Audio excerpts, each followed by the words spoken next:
Good morning, welcome back to the vlog. You guys, today is the first day that I didn't wake up with a giant coughing fit. I can kind of breathe through my nose.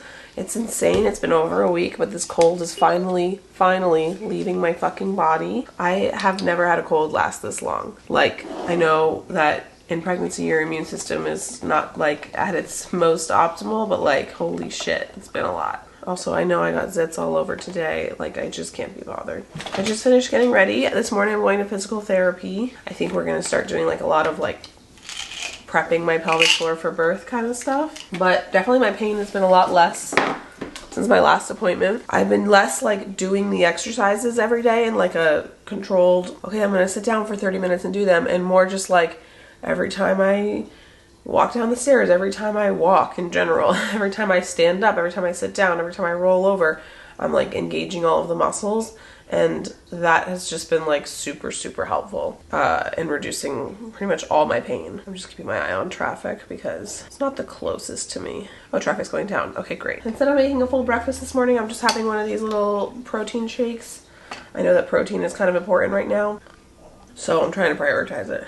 But yeah, should be a good day after that. I just have to edit. I have to do some housework that I have been I've been like keeping up with like the basics, like keeping shit off the floor and keeping the dishes clean, but like truly the house needs just like a good once over. So I have notes on a video, and then I'm going to start the next video, and then I'm just going to do like a lot of housework today. So it's a good thing I'm going to physical therapy, so I can be reminded how to like engage myself. Basically at every physical therapist appointment and doctor's appointment, they're like, listen, you've only got 8 weeks left, you know, hopefully. So like, this is the home stretch. Things are going to be painful. You're about to get a lot bigger. Take it really easy. I love hearing that, but it's hard to know like where the line is, because every day the line moves in terms of like what's painful and what's doable for me. Anyway, I'm going to finish this drink and then let's go. So these look like sex toys. they do look like sex toys. So for stretching, the wand is my favorite because it's really just an extension of you or me. Wow, look at that. Yeah. So have you ever had like those big, they're called back joys, right? The thing where you like put it in your back and you find this funny, like, I have one and it's one of my favorite things. That's what this is, but for your vagina. Oh. Okay. So basically we use these a lot in pain, in like vaginal pain cases, but it's great for muscle activation. And we're going to use this end for an example, but basically you insert and you find all the muscles that are tight, and you can use them as, so like if we were doing digital work, which we'll do postpartum, right, I would go in and I'd find the muscle, and it just like I would rub your back or rub your shoulder, right, we would go in and we find that muscle and we just slowly release it. This allows you to do that at home. You can insert, lube it up, insert and find those muscles, and you can either do direct pressure, you can do little swipies, but it basically gives you much bigger reach than you would have with your fingers. Right. So if we're talking about for birth, we don't need to go super deep. We're just looking at that superficial muscle, right? We're just a little bit of lube, getting right on it and doing gentle pressure. So gentle pressure. We're not like nothing. Yeah. I just want you to get used to a little bit of downward pressure. You can do some like swipes. I usually recommend swiping from like 5 to 7, the whole line across here. Okay. Because we want to, right, baby has got a big noggin. So we want to make sure that we're stretching not just downward, we're also stretching outward. Your introitus is usually kind of almond shaped, and it's going to have to become head shaped. So we don't necessarily need to get too much elongation this way. We want to make sure the tissues can stretch open both directions. And when we use our wand, we'll be able to find, oh, I'm much tighter on this leg than this leg. That makes sense. This leg's been my hip's been tighter on this side. It makes sense that all of these muscles are tighter on this side as well. Okay. This Internally. is such a stupid question, but if Nope. this is my pelvis, is it big enough for the baby, or is this going to come apart? Well, that's why you're having all that pain here, right? First of all, this pelvis is smaller than your pelvis. Your pelvis is bigger than that. Okay. Right? And women in general are wider naturally, right? We have this angle for women is naturally wider. Men have a very tight angle. Women have a wider angle. Mm-hmm.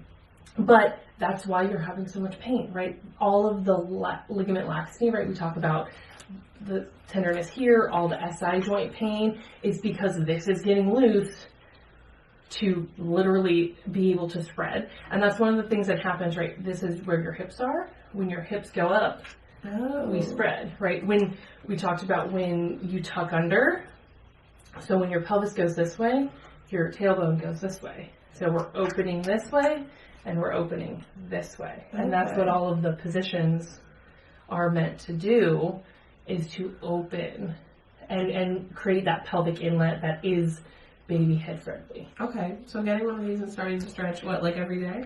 Yeah, I would like 5 minutes a day. Like, Okay. Oh, okay. and you can do it in the shower, you can do it laying down.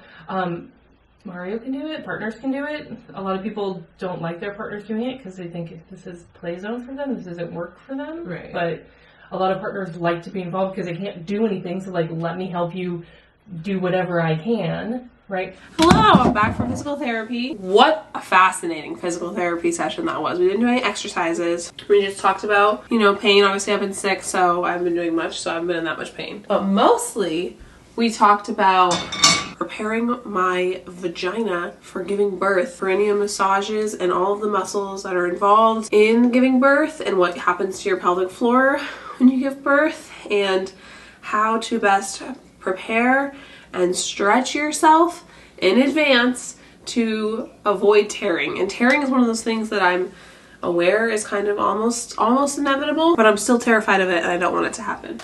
So I learned about perineum massages was basically the big one, but also she just like, we went over this diagram of all the muscles in my vagina and my pelvic floor.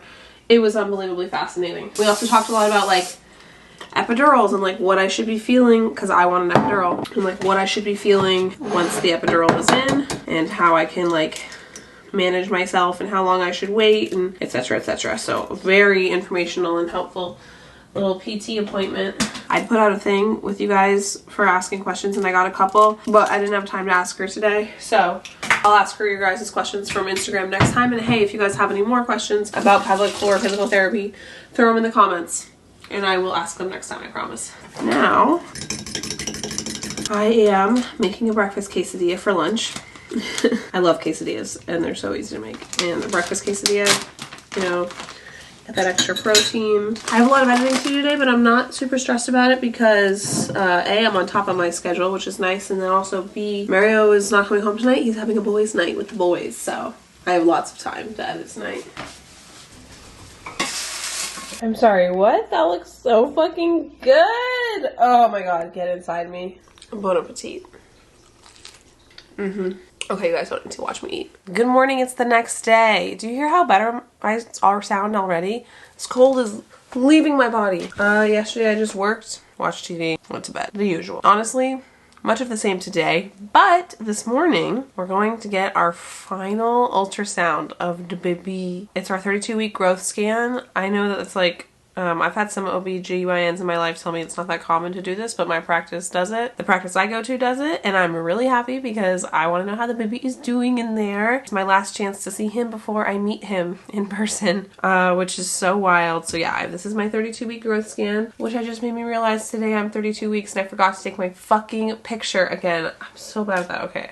I'm gonna set an alarm and do it tomorrow because, god damn it, I'm so bad at remembering to do that. But yeah, so we're off to the hospital. I'm gonna leave here in about 5 minutes. I'm so excited. Last time you guys will ever see him because, like, you know, I'm never gonna show him once he's out of me. I hear that sometimes at these growth scans they can be a little squeezed and the pictures aren't as good, but I'm really just excited for the information that we will be receiving from today's appointment. Unfortunately, when I do these scans, I can't go to my like local OBGYN office. I have to go to a specialty office, which is like kind of far away from me, so I gotta go because we're gonna be in the car for a while. Let's go. Yeah, your baby's head's right up here. Okay. You haven't been feeling that in your ribs, huh? No, not at all. Good for you. You have a nice long torso. Yes, that's true. Yeah. See a little bit of a profile there. Yeah. That's the head and the nose. There's a hand right by the face like that. There you go. Oh, yeah. Oh, he's moving.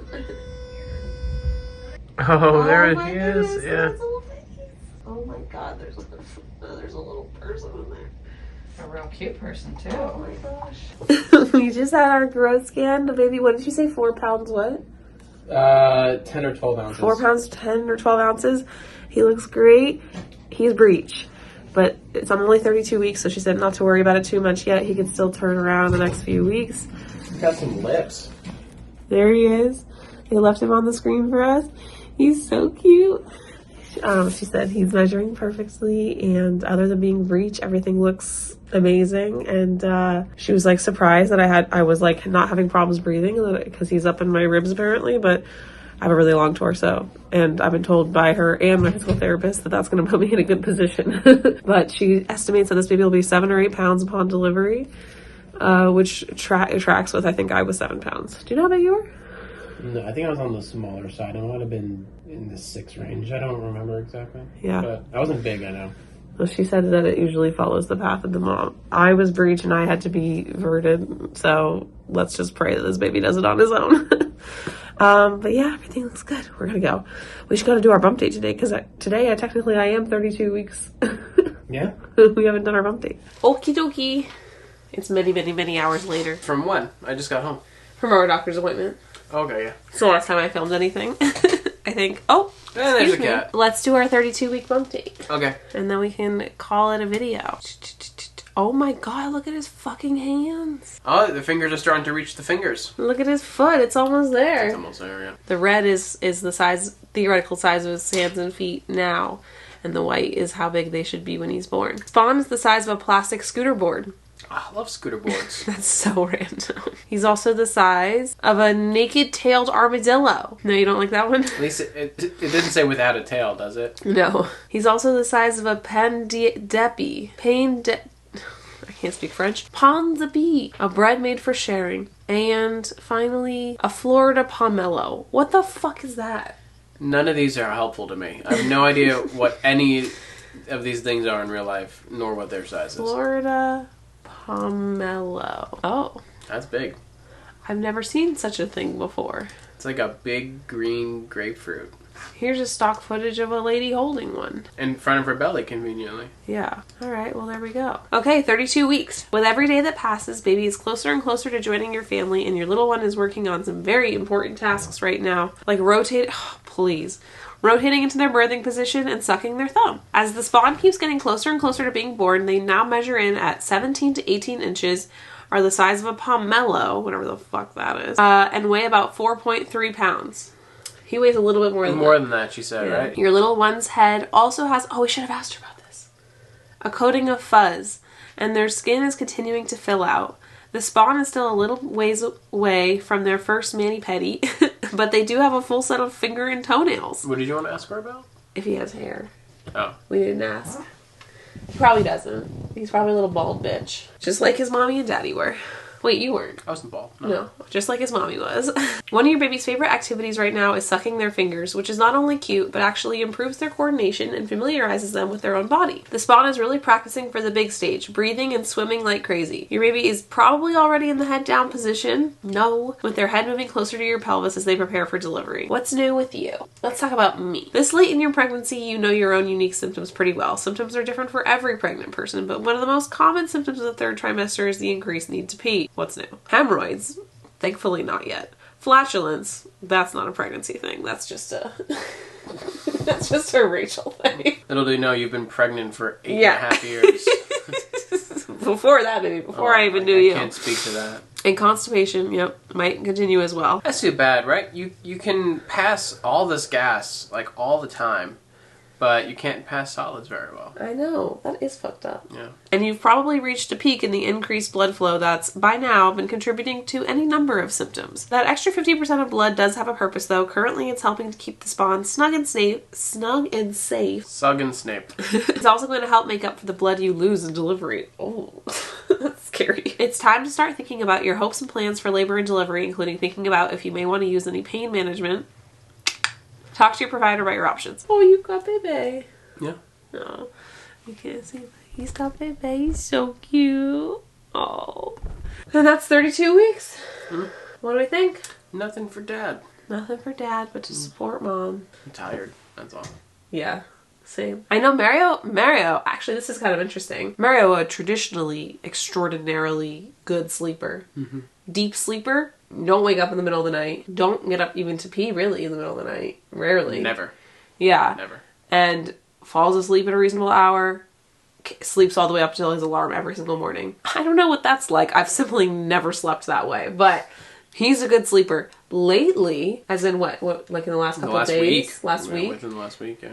Not a good sleeper. Waking up in the middle of the night. Waking up early. Waking up before his alarm. It's really weird because I'm always up, you know, because I don't sleep. And like the other night I was up playing on my phone and I had no idea he was awake. I looked up and there was just like a face staring at me. I was like, what the fuck? Well, I didn't have my glasses on yet, I think, at that point. Like... So I was like trying to like look to see if you were awake or if you just fell asleep with your phone on. Oh.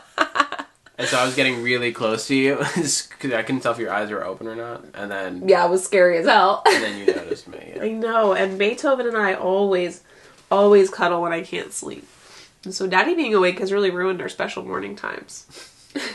I wish I wasn't. I know. I would love to leave you to have your weird moments with our cat. And I don't know if you've looked it up. I haven't looked it up. But like we were theorizing if he's getting some kind of like sympathetic hormonal reaction. Because, like, I feel like I'm sleeping in these weird 3-hour chunks, which, like, a REM cycle is 3 hours. So, like, I feel like I'm sleeping, like, 1 REM cycle on, 1 REM cycle off, 1 REM cycle on, and then I get roughly 6 hours of sleep broken up throughout the night. That's my typical sleeping pattern lately. And I do kind of feel like it is kind of like a weird birth prep, or, like, at least maybe it's, like, it's, like, somehow in sync with the baby. And we were wondering if, like, he's becoming in sync with me. And, like, well, you're having a hormonal urge to, like, wake up and sleep lighter? Well, there's two things I was thinking. I didn't think of it as an in-sync thing. I thought it was maybe just, like, somehow my body, like, is, like, starting to figure out that I'm gonna be a dad soon. And so it's making me a lighter sleeper. But also, maybe it's just that you're not doing as good of a job of not waking me up when you're up. What, after 8 years? There's no way. I don't know. I've never slept through the night. No. Oh my goodness, Beethoven is just so happy that we are sitting here doing this. Anyway, that's our bump date, and that's where I'm going to end this vlog. Next few vlogs, getting ready to go and going down to San Diego for our baby shower. Yeah. Are you excited? Yeah, I'm excited. You know, we have stuff that will be given to us, and that's always exciting. But also, I have family coming in. Yeah, it's going to be like a little mini wedding 2.0. A little bit, yeah. Yeah, I mean, not as many people. Like, less than a quarter of the people. Yeah, you'll be drinking a little less. Slightly less. Yeah. My mom did say, originally she was going to do, my mom's throwing it, and originally she was going to do no alcohol, you know, because it's baby shower. But I didn't say anything, because I don't really give a fuck. But you know my mom. I was like, there's no way. There's just no way. And then the other day I was on the phone with her. She's like, well, would you be terribly upset if I had some alcohol? I was like, no, of course not. There should be drinks. She's doing a like everyone. She's doing a mimosa bar.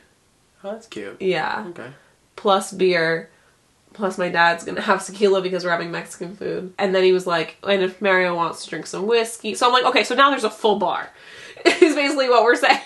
Nice. We went from no alcohol to full bar. I knew that would happen. Anyway, think upside down thoughts for this baby because we want him to turn the fuck around, put his little head in my pelvis. That is all I want. I'm literally going to be good about my yoga every single day from now on and fucking stand on my head for like, not literally, don't worry, in a safe position every day for like 5 minutes to try and get this motherfucking baby to turn around. Thank you guys so much for watching and I'll see you in the next one. Bye. Meow. That's Beethoven. Yeah, okay.